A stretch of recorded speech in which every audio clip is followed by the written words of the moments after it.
Hey guys, look! It's Connor Assassin's Creed, everyone's favourite Assassin's Creed protagonist.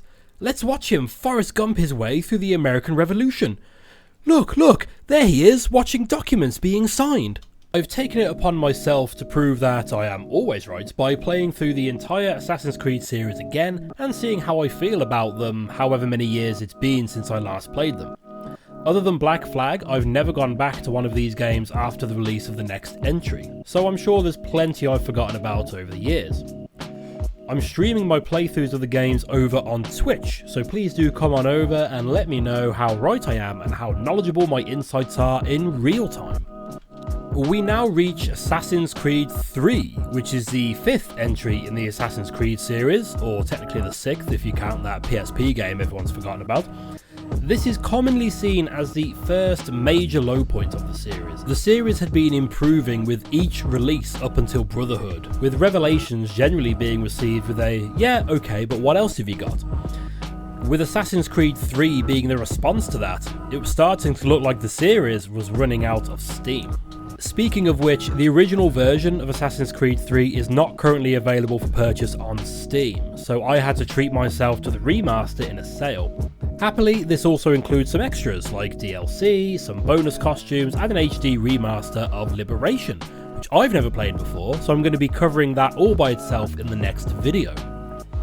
My understanding is that this remaster is more than just a touching up of the graphics, that some quality of life changes have been made too in terms of gameplay mechanics. Unfortunately, my PS3 is currently only usable to collect dust, so I cannot directly compare the differences between these versions, which does make it a bit unfair to discuss this game in terms of the evolution of the series and its mechanics. Still, if someone was looking to buy this today, this is the version that they would likely go for, so arguably it's all still valid. I won't be going too much into the story details here, as there is quite a bit to get through, and I will admit to not fully understanding the significance of various story beats, as the typical British education does not include instances of colonies getting upset at the Empire. That said, the story is easy enough to follow minute to minute, but I'll admit to losing focus of the overarching objectives several times here. We mostly play as Connor, whose memories can lead Desmond to a key that will allow him to unlock a precursor vault, which will let him save the world from this upcoming solar flare. Connor speaks to a projection of Juno, who basically tells him just to keep Templars from taking control of his people's land, and that he doesn't need to understand why. She also nudges him towards the assassins to help with this, and the whole American Revolution thing just kind of happens around Connor as he tries to keep his people's land safe. In many ways, this is probably my favourite story in the series so far, as it throws shades of grey over pretty much everything. The first game did this to some extent, with each target confession suggesting that there was a reason for their actions, which, while perceived by some to be unjust, were actually for the greater good. This concept was dropped for the Ezio trilogy, except right at the end of Revelations, when your target starts asking Ezio some difficult questions. There are several sections here where fallen Templars explain how their actions were to bring about stability and peace, that the revolution is bringing chaos and ruining the lives of thousands of people. The Templars do not fight for the crown. We seek the same as you, boy. Freedom, justice, independence. But... But what? Johnson, Pitcairn, Hickey, they sought to steal land, to sack towns, to murder George Washington. Johnson sought to own the land, that we might keep it safe. Pitcairn aimed to encourage diplomacy, which you cocked up thoroughly enough to start a goddamn war. And Hickey? George Washington is a wretched leader. He's lost nearly every battle in which he's taken part. The man's racked with uncertainty and insecurity. Only look at Valley Forge to know my words are true. We're all better off without him. There are several missions where Connor and his father Haytham, the head of the local Templar cell, work together to achieve a shared goal, and here there are many conversations digging into the naivete of the assassins, who essentially just hope that with freedom everyone will agree to get on with each other. What is it the Templars truly seek? Order.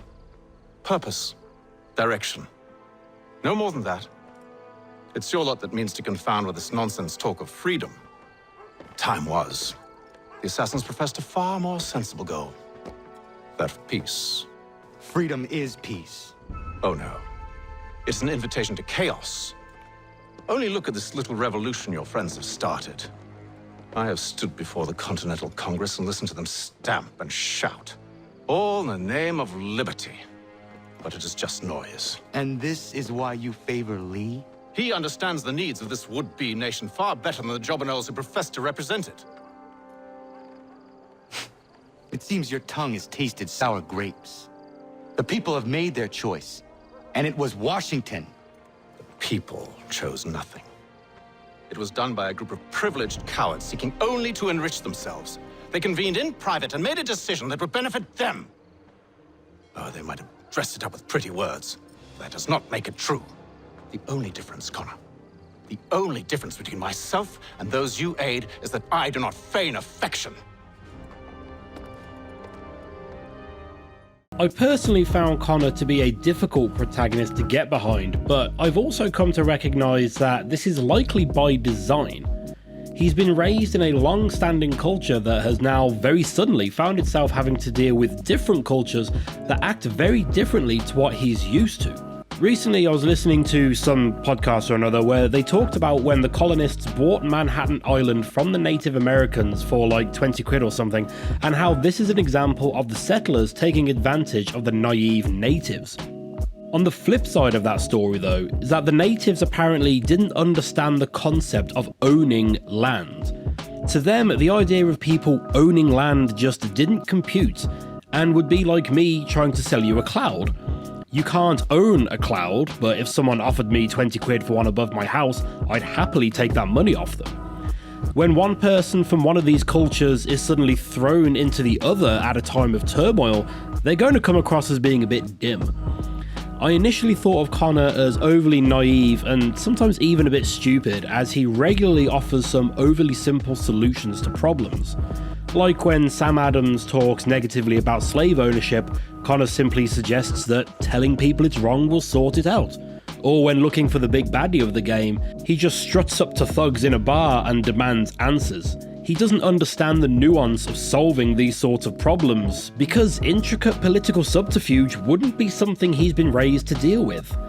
However, while I can accept most of this sort of thing to be down to his naivete, there are other instances of him being single-mindedly determined on his goal to a glaring fault.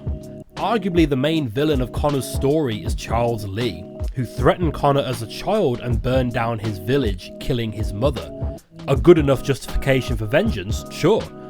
Thing is, it's gradually shown that Lee wasn't responsible for his mother's death, that he was in fact trying to protect Connor's people and was rejected.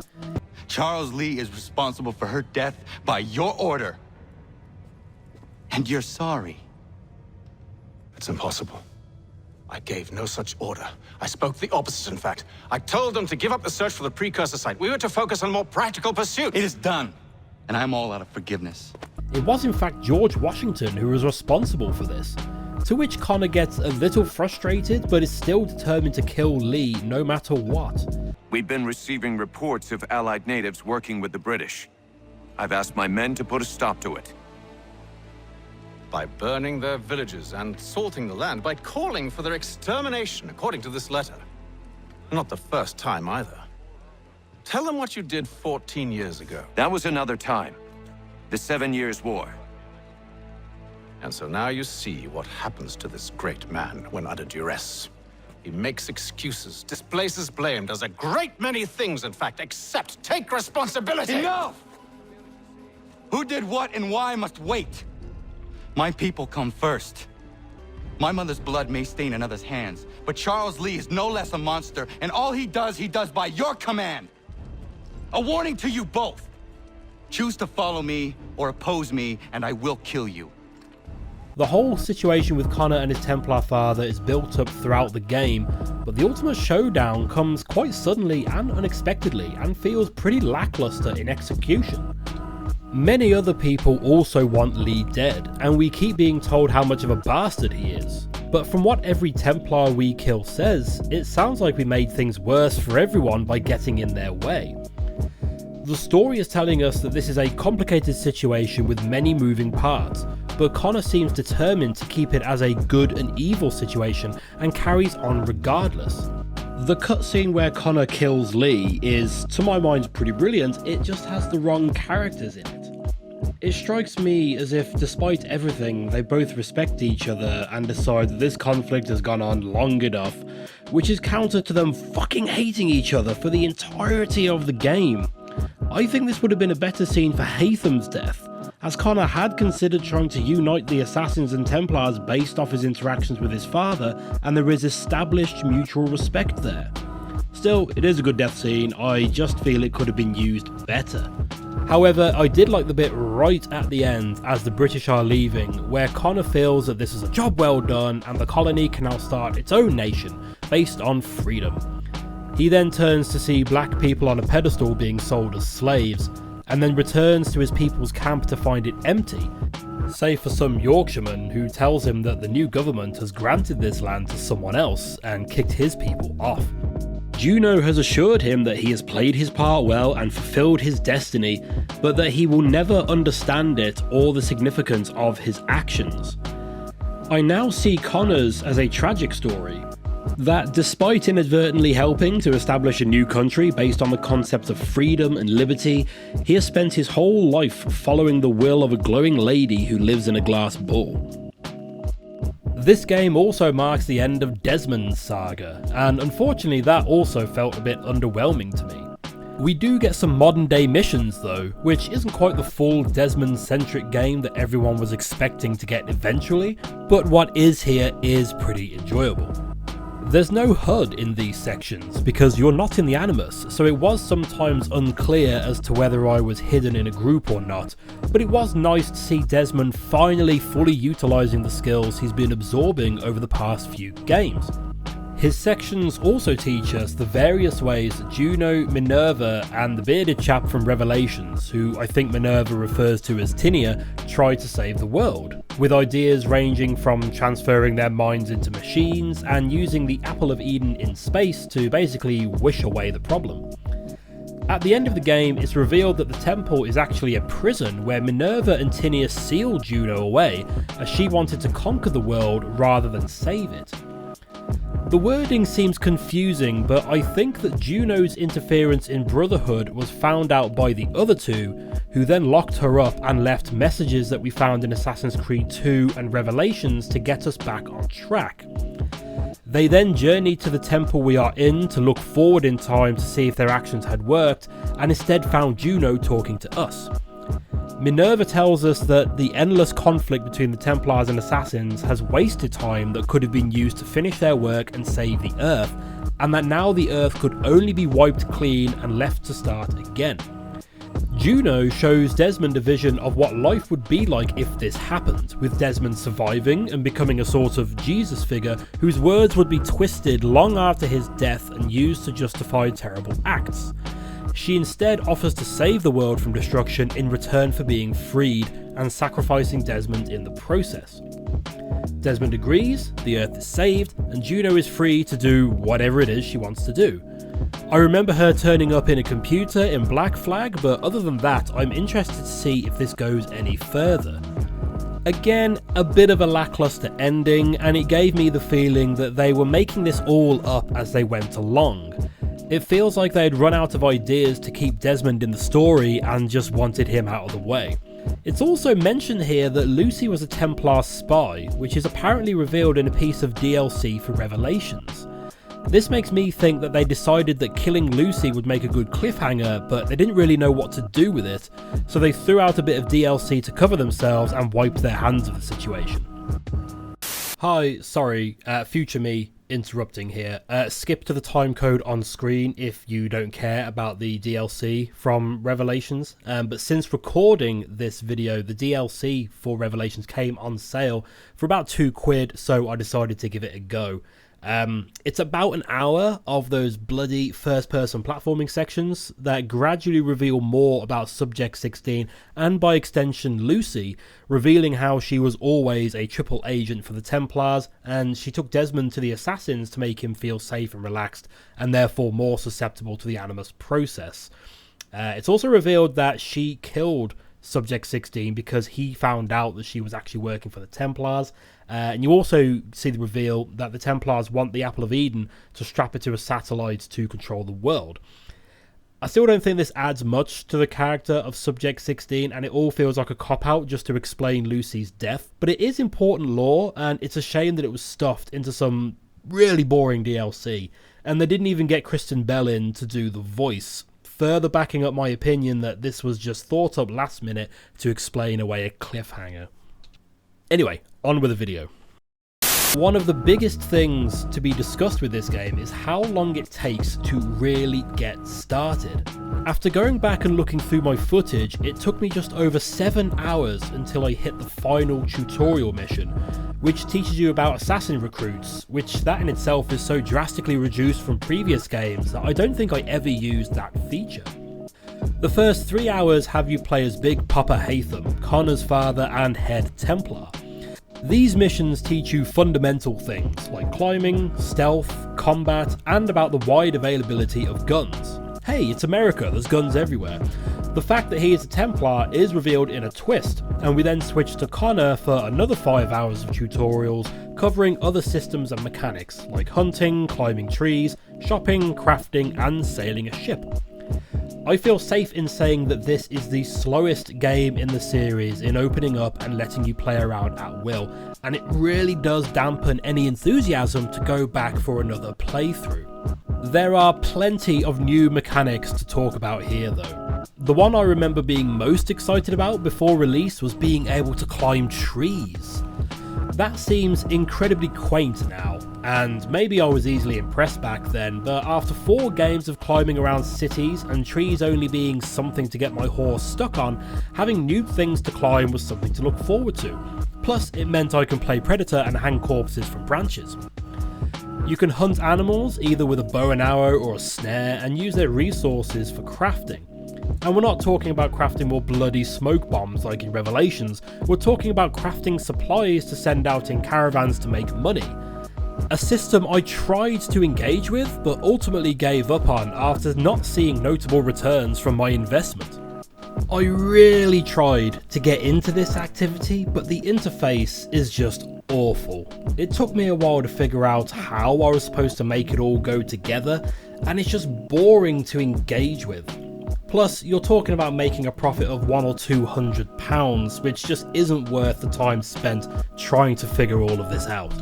You essentially fall into possession of a large bit of land, and you gradually meet people who you convince to move to your neck of the woods to ply their wares, whether that be a hunter, a couple of lumberjacks, a miner, pub owners, and so on and so on. You can do extra missions for these people, which allows them to produce better materials, which can then be sold through caravans. While I did enjoy completing these missions and building up my little community, I never felt like I really needed any more money. The weapons you get at the start of the game can last you right up until the end, and other weapons were given as rewards for completing missions, so I never felt underpowered enough to want to spend money on new gear. What money I did make, I spent on upgrading my ship, but even that side of things is mostly optional. Now, I know talking about ships in Assassin's Creed gets people excited, so we'll get into that now, but there's not much to say here. Altair couldn't swim, Ezio could use gondolas and a weird firework shooty thing, and now Ezio has a full-on ship to command. These are pretty basic affairs, being missions that you select from a menu and you are then teleported out into open sea. You have your cannons on either side and swivels that can take out smaller boats and target exposed weak spots on bigger ships. And that's about it, there's not much else to them. These missions just require you to either kill some ships or to protect another ship, which involves killing other ships. Arguably, I've just summed up ship-to-ship combat in a very dismissive way, but because these are so separate from the base game, these missions have little to no impact on the rest of the goings on. They are good fun though, despite being stripped back when compared to Black Flag, and I did willingly go back and complete several of these during my playthrough. I'd love to know if they made these missions for this game and then decided to make a whole game based around it, or whether they were mostly done with Black Flag and decided to stick a little taster into this game. Please do drop a comment if you have an answer to this, or if there's a video discussing this somewhere. Mechanically, on-foot combat is largely unchanged here compared to previous games, but you do have a wider range of weapons on you at once. The hidden blades can be removed from their mounts and used as proper little daggers, and you get a huge war club which has unblockable attacks, and a pistol which usually one-shots enemies but takes a while to reload. You can also take human shields for when soldiers decide that shooting the nutter with an axe is a safer bet than getting up close.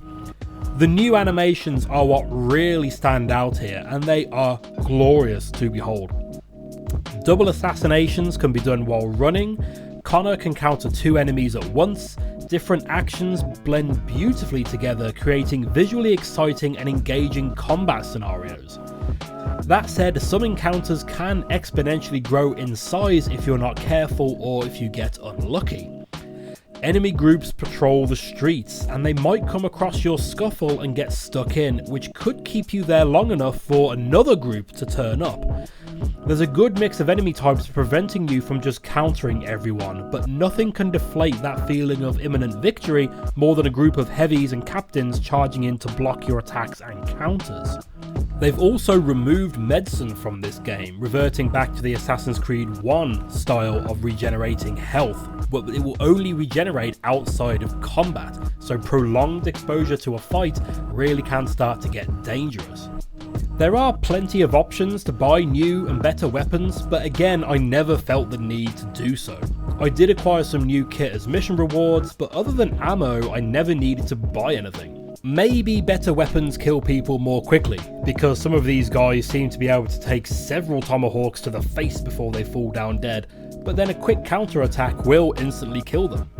There is quite a bit extra to do in this game, like building up your settlement, sailing missions, gambling, but I didn't touch the large majority of it because I just didn't feel the need or the desire to. As I mentioned, the assassin recruitment side hustle is present here, but you can't send them on missions to level them up, and I was largely unclear on how to actually recruit new squaddies. You get one through story missions, and you can call on him to help out if you need it, but I never needed it, and honestly I forgot about the feature entirely. Pretty much every side mission serves to earn you money, and again, I never felt the need for any more money. There's no shops to buy like in the last 3 games, so I was only doing stuff that was immediately entertaining, like the settlement missions and sailing quests. The world here is very different to other games, mostly due to its more modern architecture and vast areas of untouched nature. Some of the more tree-heavy areas can cause trouble though, as it's not always clear as to what can and cannot be climbed. There are several viewpoints at the top of huge trees, and I was disappointed to discover that each of these trees is the exact same tree model with the exact same route to the top.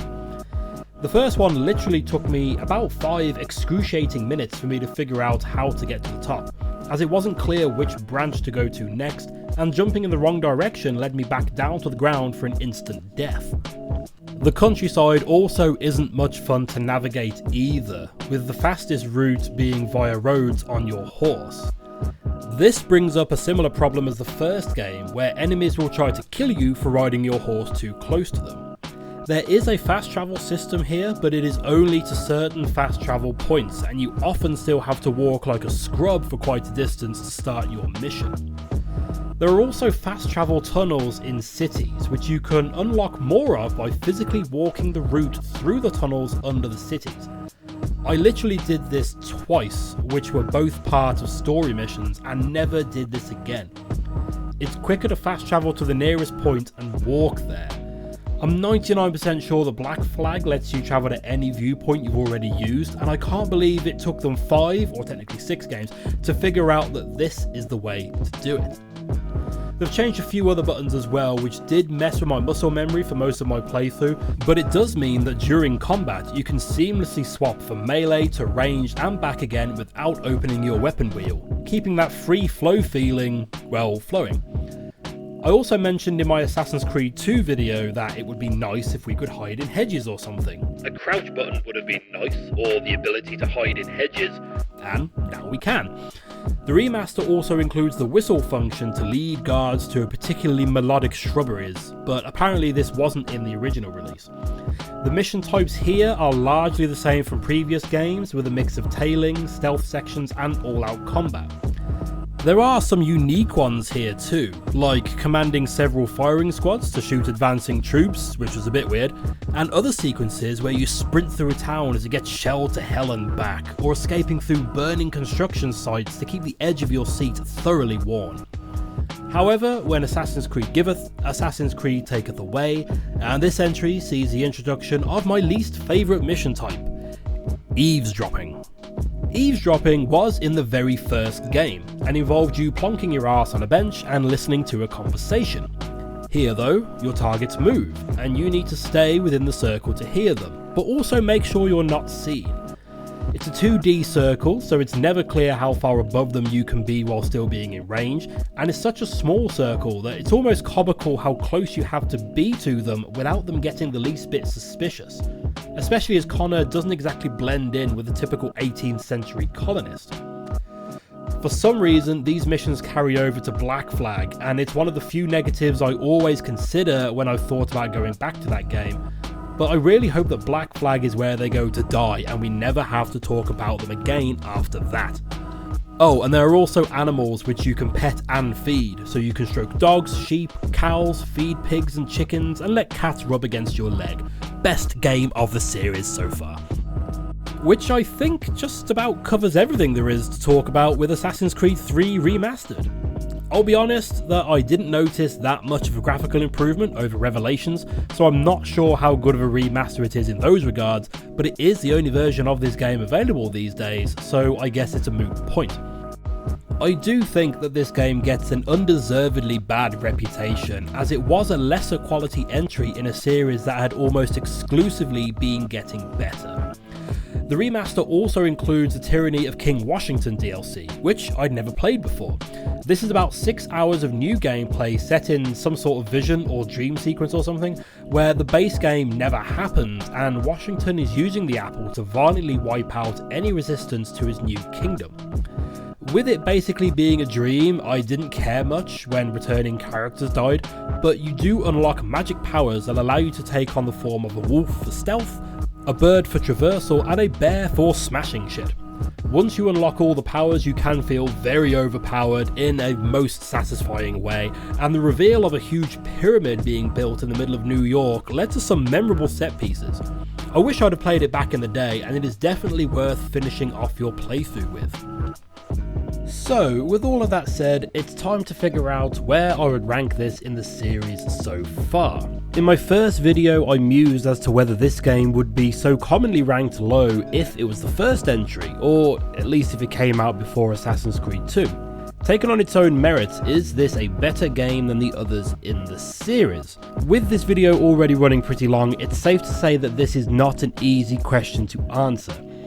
In terms of narrative, I personally like that Connor's story is relatively small scale compared to the other games. He isn't trying to save the world, he's trying to keep one group of people off his bit of land because a spirit told him to. Fair enough, in doing this he ends up helping to create a new superpower in the world, but that's just a byproduct of him trying to do right by his people. I love the exploration of the Templars here, as I personally prefer bad guys who actually have good points.